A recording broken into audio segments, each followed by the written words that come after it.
So, welcome, you guys. For those of you who don't know me, my name is Chloe Ballatori, and I'm a relationship and communication expert. I'm a graduate of Princeton University and Pat Allen's Want Institute. I use the tools of transactional analysis as created by Eric Byrne. I use the tools of androgynous semantic realignment as created by my mentor, Pat Allen. And I use tools that I've come up with myself because I've been doing this work for about 12 years now. I'm also I'm been with my partner for over 25 years. Wow. Yeah. Just about 25 years, I guess. So I have been through it. I found this work when I was really struggling in my marriage, and I can confidently say that I got results from this work that I never got from any other therapeutic modality. So I really believe in this work and have seen it change the lives of people who apply themselves to it. Okay, what is this work? What are we talking about here? When we talk about relationships and specifically about successful relationships, the most successful relationships are those that are balanced between yin and yang energy, also known as feminine and masculine energy. Okay. And whether you're in a straight relationship or a homosexual relationship, the principles still apply that this balance, this of complementary energies with an E, is what sets a foundation for the most successful relationship. I'm going to teach you guys a bunch of tools when we start with the questions. You don't have to always do this work. It's specifically meant for awkward situations and conflicts. So, like first dates, getting to know each other, um, and conflicts, obviously fights. But it will help you, just understanding the dynamics will give you an overall advantage in life in general. And that's what I love about this work is that you start making changes in one area and it just radiates out through all of your life. A lot of times I'm working with people and they have a breakthrough in their relationships and then they start making a lot of money and then, a bunch of things happen often really rapidly. That's what actually drew me to this work is I saw phenomenal results in a friend who had gone from being a very young single mom to getting a great job, marrying the guy of her dreams. And it really impressed me in the space of about 3 years. And so I wanted to know what she was having. And that's what brought me in and drew me to this work. At that time, I didn't really know what was wrong in my life, but I was just really unhappy. And a lot of times, that's what it takes. It takes hitting bottom. It takes being really unhappy in order to seek out help and to be willing to make change because change is inherently painful, even change for the better. And it's one of the least mentioned aspects of traditional therapy that when you start making changes in your life, just the fact of it being a change causes pain. And oftentimes that scares people into stopping making changes. Um, the devil is the fear of change. So we need to be able to change if we want to grow spiritually, psychologically. It's very important. Okay, so what are we talking about feminine and masculine? There's a lot of misunderstanding about what these terms mean. But basically, all of us are both. All of us have a right hemisphere of the brain that is artistic, that is sensual, that is the world of feelings, of artistry, of creativity, sexuality, sensitivity, that is nonlinear thinking, magic. This is energy that is in the world to make it fun, but not of the world. It's receiving, it's passive, patient, vulnerable. Okay, that's yin or feminine energy. That's the right hemisphere of the brain. And then all of us have that left hemisphere of the brain that is masculine, that is conquering, competitive, controlling, the seat of linear thought, of single-mindedness. And most of us are in our masculine when we're at work because we're doing, we're achieving, we're taking care of things, we're giving. These are all masculine or yang attributes. And all of us have a unique relationship within ourselves that is authentic to ourselves between these two kinds of energy. Okay. Similarly, in our most intimate and romantic relationships, it helps to know which you want to inhabit more. Do you want your feelings cherished, which is more of the feminine mode, or do you want your thoughts respected, which is more of the masculine mode? Everybody wants both. But when there's a conflict, when you're trying to work out something in an awkward situation, it's helpful to know which is more important. And it's especially helpful if you have that balance between you as a couple. And that really helps you avoid conflicts and helps you negotiate with love. One of the principles of transactional analysis is that there's three ways to communicate: either to bully with fear and intimidation, which is the masculine in the extreme, to seduce with tears or guilt, which is the feminine in the extreme, or to negotiate with love, which is what I teach.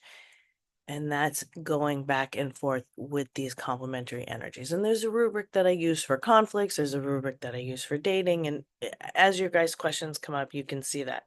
I've written 4 books on this work. You can check those out on Amazon. I put that into the chat. I also teach this work in small groups a few times a year. Actually, we're doing a second module now, which is module 2, New Ways of Being, the Navigating Change.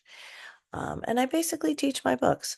So if you want to sign up, that's under module packages. I have the books, and I usually put up some original content on social media. I try for every day. So, if you guys like this work and you want to do more, you can hit me up also for privates. I work with men, I work with women, I work with couples, I work with teenagers, and we get a lot done that way too. I love working in a group because we all learn so much from each other. And we tend to discover that we have a lot more in common with each other than we had maybe previously thought. It's also great to work one-on-one because then we can go deeper, it's more private, etc. So that's that. Um, One of the things that I focus on when I work with people, and it'll probably come up tonight at some point, is childhood trauma and unearthing negative scripting from childhood.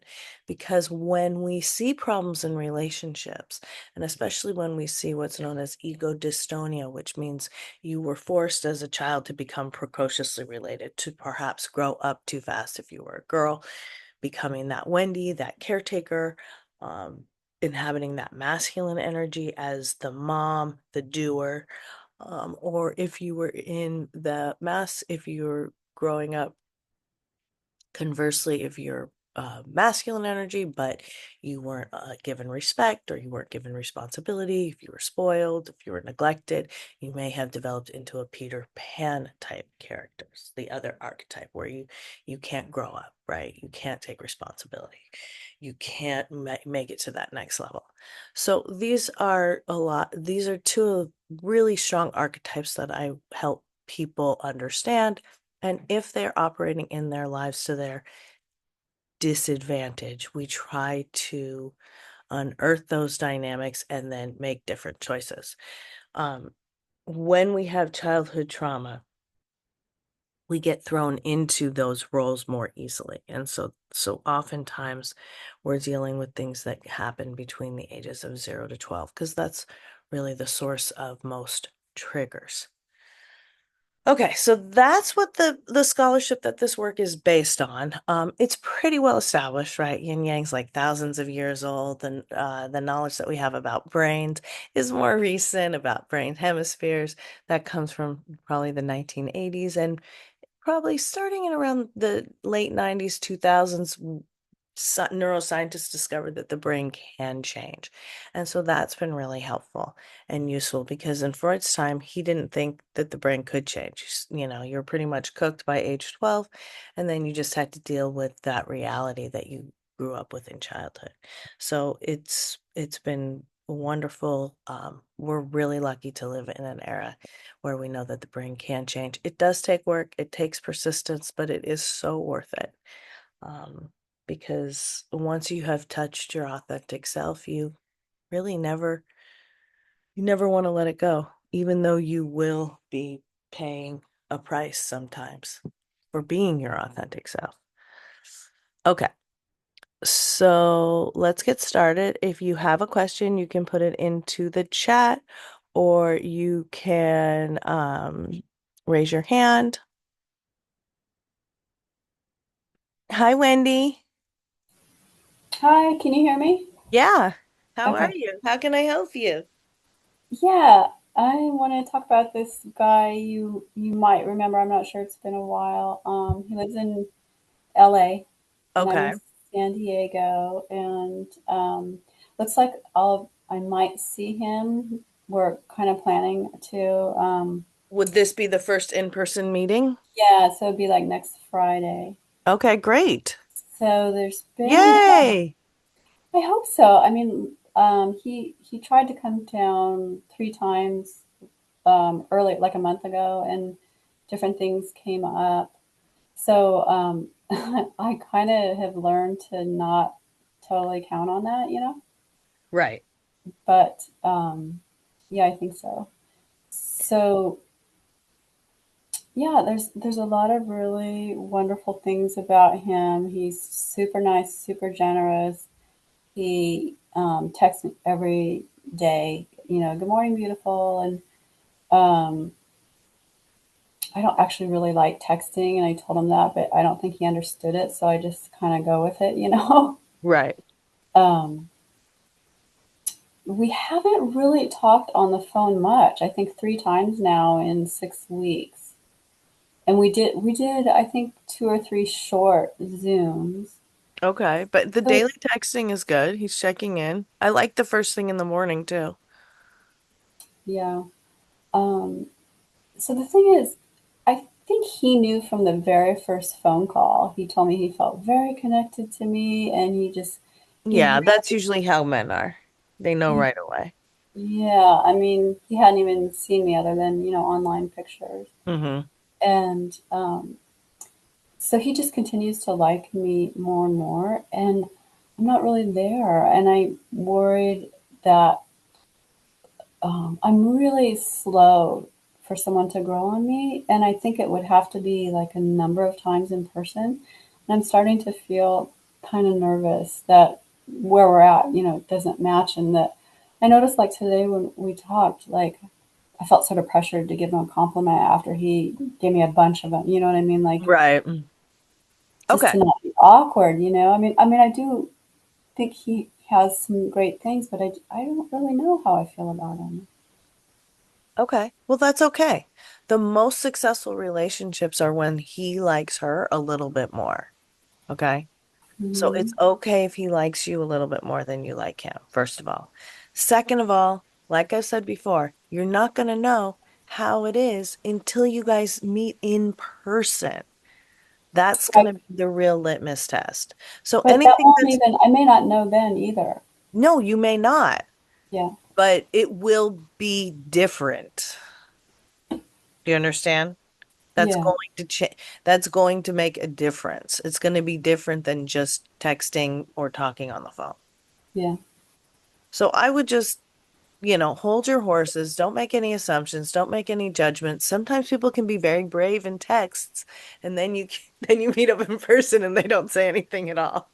I'm pretty Yeah. sure somebody has shared that at Meetup before, that like they were chatting very well with somebody online and then they met in person and they couldn't, But more, get more the what I'm conversation going. concerned, yeah, more what I'm concerned about is I'm, um, I don't want to, I don't want to hurt him. And at the same time, I don't want to feel like I saying things that aren't really true for me, like just because it's awkward, right? Right. So Well, how, that's your people pleasing tendency. And so you got to watch not cherishing his feelings. You got to put your feelings first.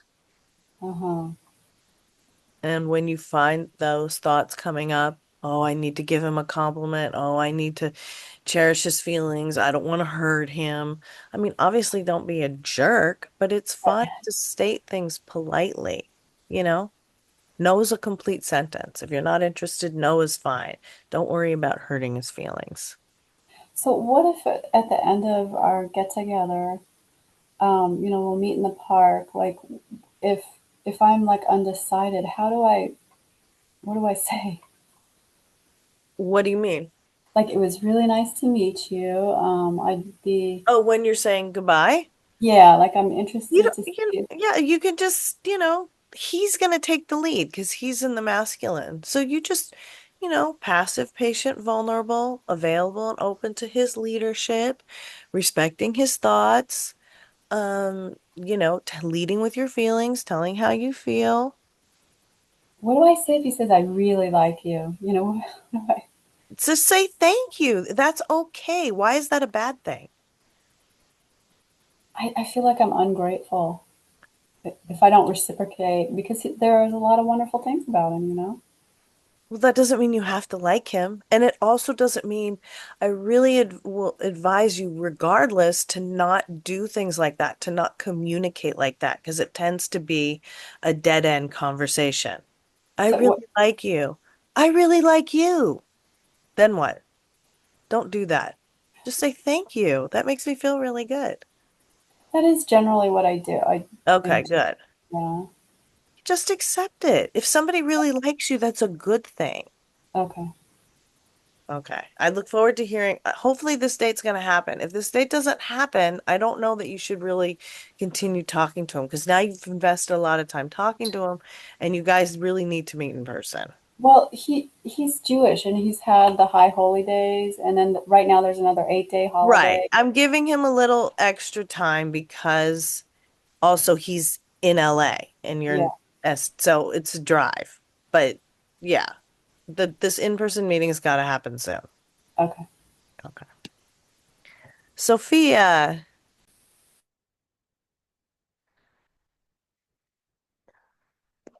Hey, Hi, Sophia. How can I help you?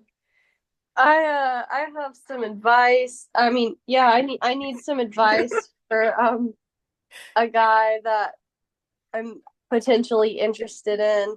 Um, so I have this situation where I joined a new in-person church group and it was kind of awkward because I know this is a good problem to have. Like there were three dudes that seemed to be like interested in me. I don't know if it was Oh. yeah, it was a lot, but like, God, they had a lot of baggage.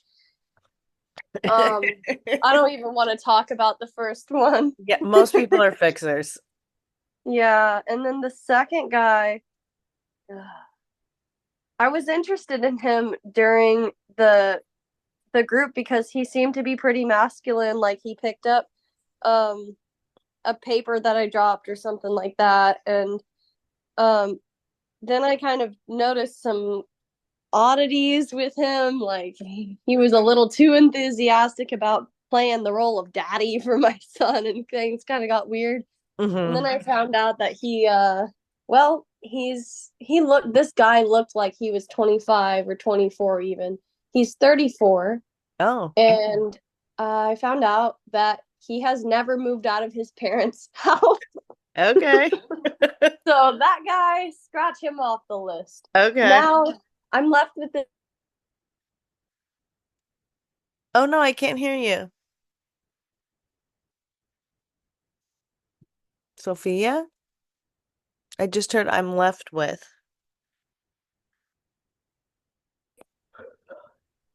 You went out.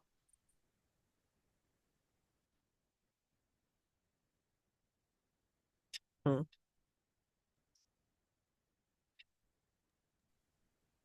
Are you Can you there? hear me? Yeah, now I can hear you. Okay, I don't know why my phone does that all the time. But Okay. Okay. there's this one guy that I wasn't too on fire about, but he wasn't showing any super big red flags so that I could see. Mm-hmm. Um and I'm just kind of like feel like I wasted my opportunity because I didn't reciprocate any interest in him. Like I was polite and everything, but now I'm just looking for advice on how I can turn that around the next time I see him because I think he was showing some signs of interest. Okay, good. So, if he liked you last time, then he'll probably like you next time. When's the next meeting? Is it once a week or something? It's every other week. Every other week. Okay. Hmm. So then he'll still probably like you in a couple weeks, and that's okay for you to be a little mysterious, you know? You don't have to fall all over yourself. Just make sure next time you see him that, you give him the eye contact and smile, that you are open to what he has to say, that you respect his thoughts when he's telling you things, right? Yeah. If you want, you can ask him for help or you can ask for his advice. Um, so those are those are the basics. Hmm. Does that sound doable? Yeah, I think so. I think I might be overthinking it or something. Um, yeah, I mean, I think it's fine that yeah, I think it's fine. Are you feeling triggered by something? Oh no, I was just kind of like spooked because I was like, well, he seems so normal. What's wrong with him? Right. And Right. I don't know. I always Okay, feel that's like a good sign. yeah. That's a very good sign. And sometimes for those of us who are used to having like more of those roller coaster type relationships, it Hmm. is a shock when we meet someone and it seems so normal. And it can be very jarring. Just be aware of that and make sure it doesn't for like push you away, It is going to be Hmm. different because so you are going to have some pain of change. Do you understand? Yeah. It's gonna feel unfamiliar. That's okay. It might even feel a little boring because it's not up Yeah. and down, right? Because Yeah, and I had it in my head like, oh, this guy he's probably like not that compatible with me if I'm not like feeling on fire about him or whatever. But I heard some study that the person that you don't feel on fire about, like who just seems like blah on the date, is actually the most likely to be compatible with you. well, sometimes you can have a crazy chemistry for people who fulfill roles in your script, right?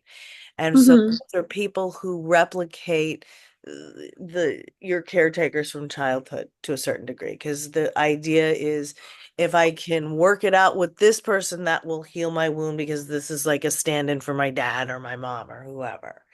Uh, Oh yeah. so it's usually the case that the person that you have the most insane, crazy chemistry and sex life with isn't a long-term partner. But that doesn't mean that you can't have chemistry, compatibility, communication with somebody who's more stable. Hmm. And, a lot of people get very seduced by the dopamine that's released when we're in a kind of a roller coaster relationship. We get love bombed, and then we get ghosted or whatever it is, Hmm. fighting a lot. It's very up and down. Sometimes it's on, sometimes it's off.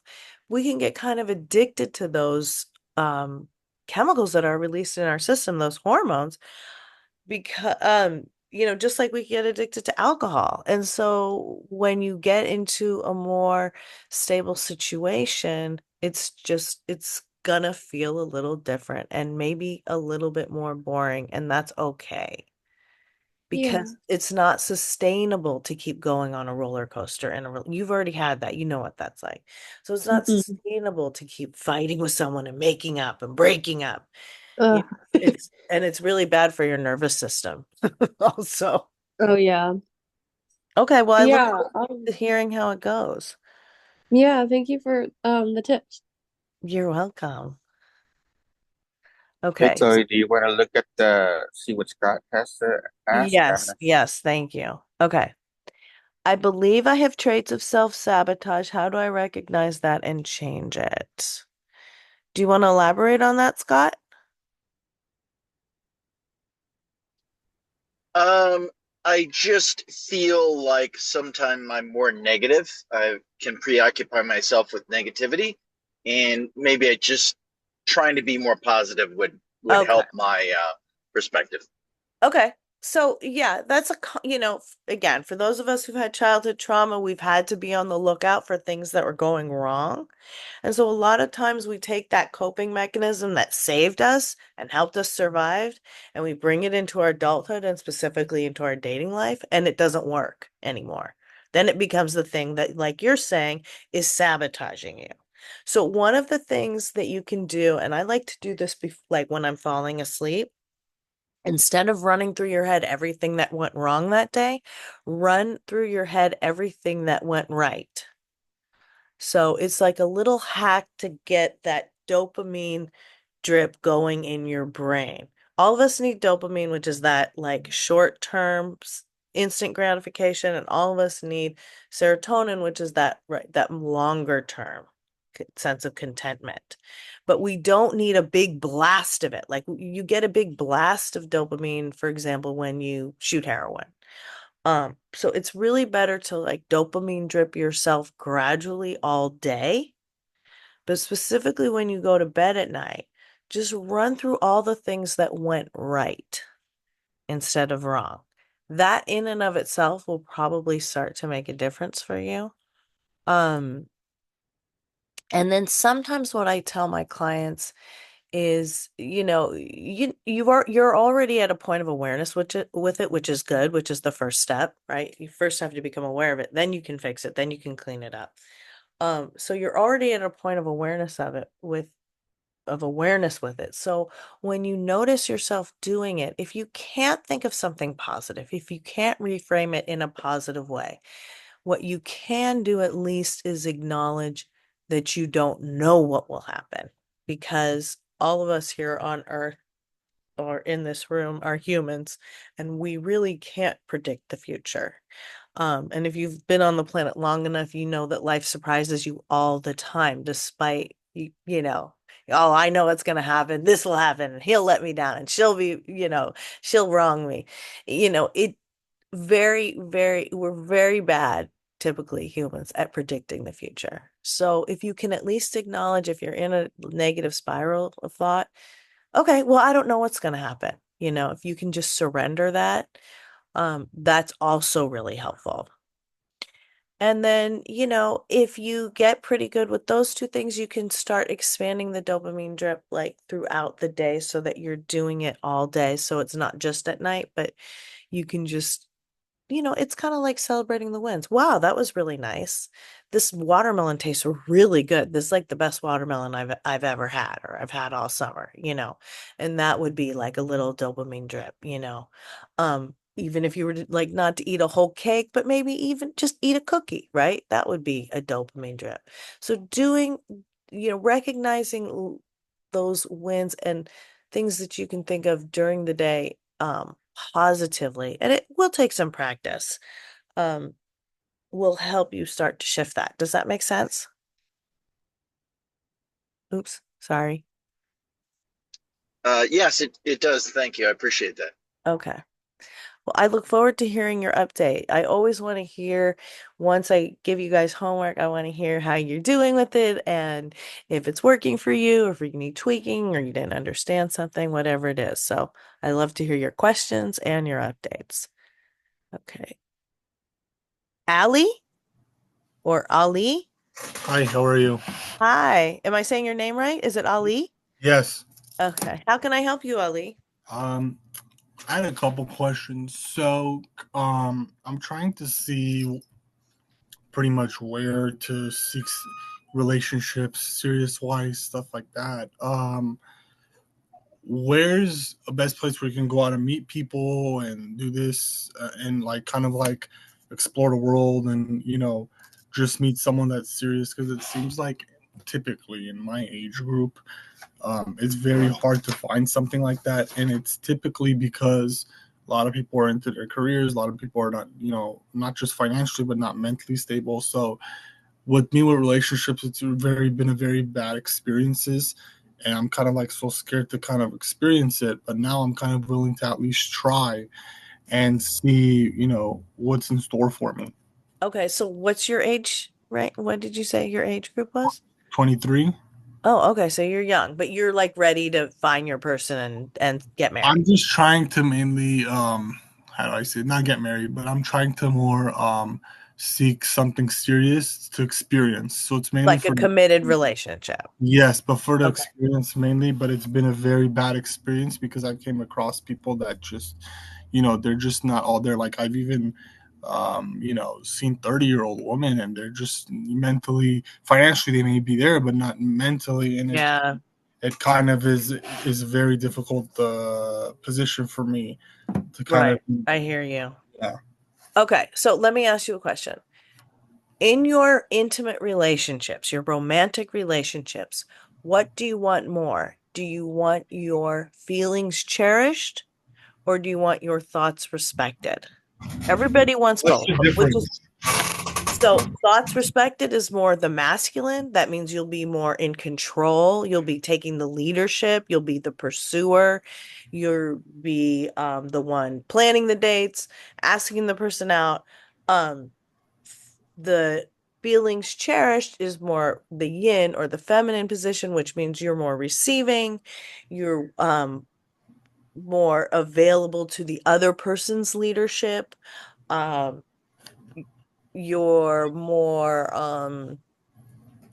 you're more listening as opposed to talking. This is just So I think generally. I more mean, I think more the masculine would be better for me because I don't like, being a receiver. okay. Okay. Yeah, So, and that you seems to know, be an I issue. just want to put it out there like you don't have to be a man to be in the masculine energy and you don't have to be a woman. It often works that way, like Yeah, 75% of the time, but not always.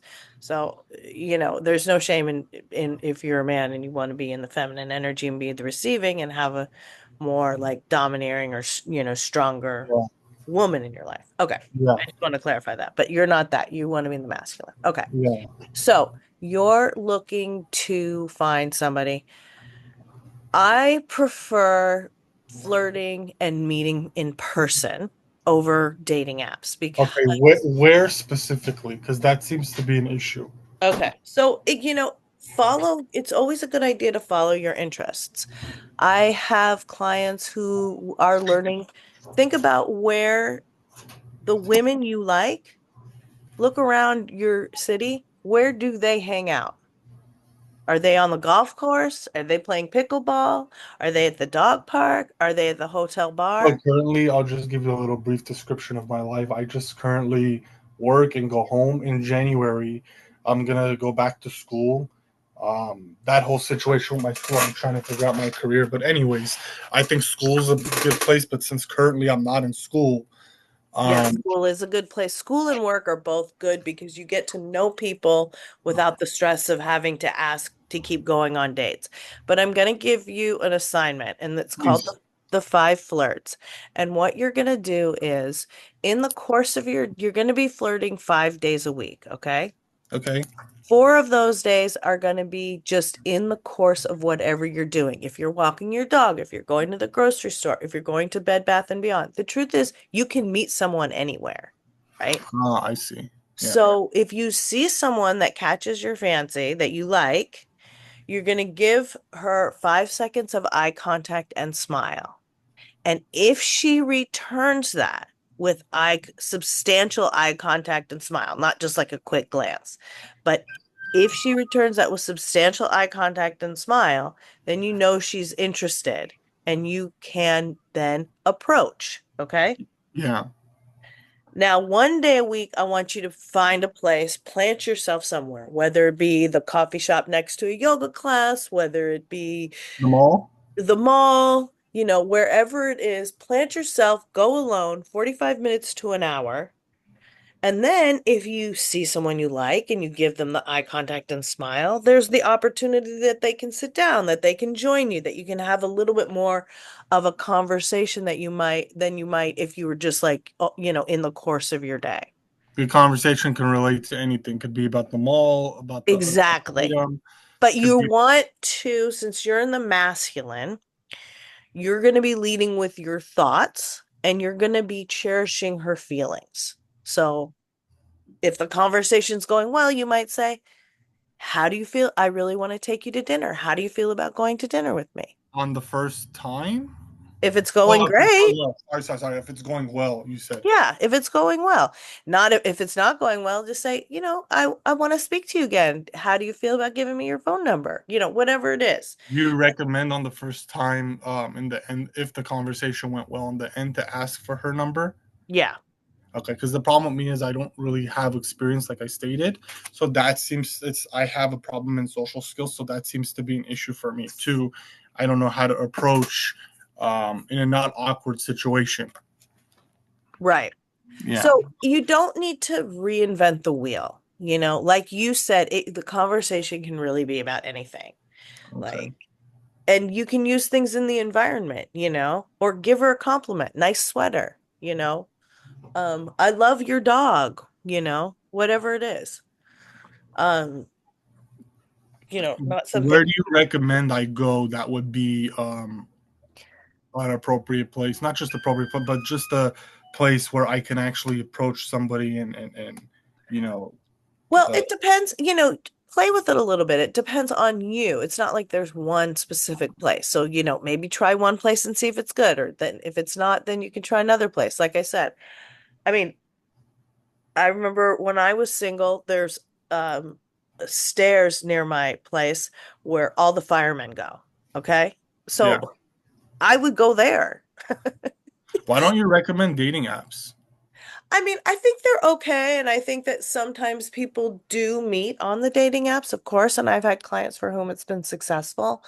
But for a lot of people, it tends to be a time suck and a little dehumanizing because ultimately you're checking boxes on a list. And meeting someone, being attracted to someone, having chemistry for someone, a lot of those things are sort of unpredictable. Because it Um, needs to be in person typically. exactly. And so then even if you do have a match with someone, then you start talking on the app, then it takes, another while to meet in person. It tends to be like a time I suck. bet she doesn't want to put the effort to if it's on the dating app. Sorry, say that again. Also, she doesn't want to put the effort if it's on the dating app.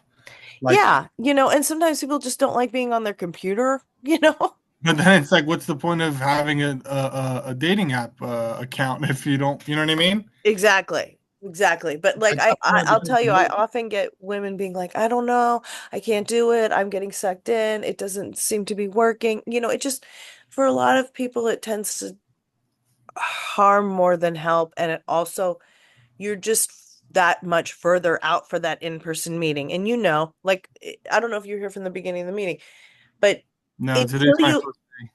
okay, well, until you actually see someone in person, you really don't know if you like them or not. And you really don't have a relationship if you don't see them in person. What if it's FaceTime constantly? I mean, you still can tell by their personality. You can, but you do need to meet in person I see.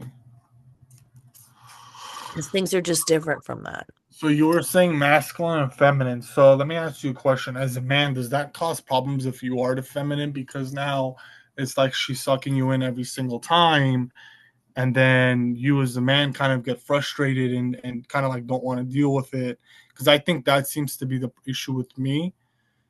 Um, is the frustration of that, like her calling the shots and stuff like that. You know what I mean? Okay, well, what I think you're saying is that you let a woman ask you out sometimes because maybe you don't have the confidence or the skills to be the pursuer. And then it doesn't work out so great because she's then calling the shots. Yeah, consistently calling the shots, not Right. like a one Right. time thing. Okay. Yeah. So I have another client actually that I worked with last night, and he has that exact same problem because he's kind of going from being a little bit more of a feminine guy, but he wants to be more masculine. But aggressive women are always approaching him because they think he might be one of those feminine guys that they can control, and it drives him bananas.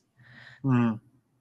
If a woman asks you out, you're probably not compatible with her because she wants to be in the masculine energy and you want to be in the masculine energy. And that's a setup for a power struggle. That's a setup for a fight. Typically, do women want to be in the masculine energy, or it's the opposite? Um, there's no real typically, a lot of women, there's been a lot of confusion from feminism, which was really an economic movement more than a psychological one. And so, and they don't teach us stuff in school. So a lot of women find themselves in the masculine, and especially if they're high achieving and they're in the work world and they've had to fend for themselves. Not that they necessarily want to be in the masculine in their personal relationships, because that does tend to burn a woman out. Now, if you find a woman that you think is pretty masculine, but you like her, you can try to push her into her feminine a little bit more by, if she tells you her thoughts, asking about her feelings, by continuing to try to cherish her feelings and kind of like redirect.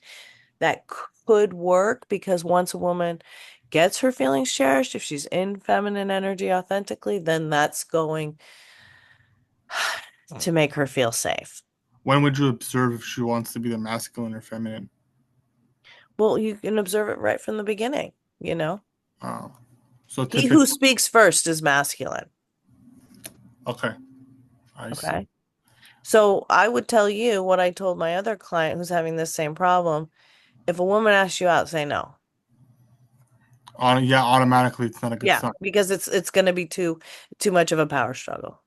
Okay. You got to be the pursuer. Are there women out there that actually do that? What, that ask guys out? Yeah. Yeah, lots, Oh, lots. I don't know of any. I don't know them, typically. Well, you're a young guy, Yeah. but yeah, you'll see. But yeah, Okay. try those things and let me know how it goes. Okay. Do you also do you recommend I approach multiple just to see? Okay, maybe this is the one. Okay, maybe that's the one. Do you recommend? Like, what would you recommend? I just start off with one girl, or I go No, more. I mean, ideally, before you commit to someone, you're dating like 3 people.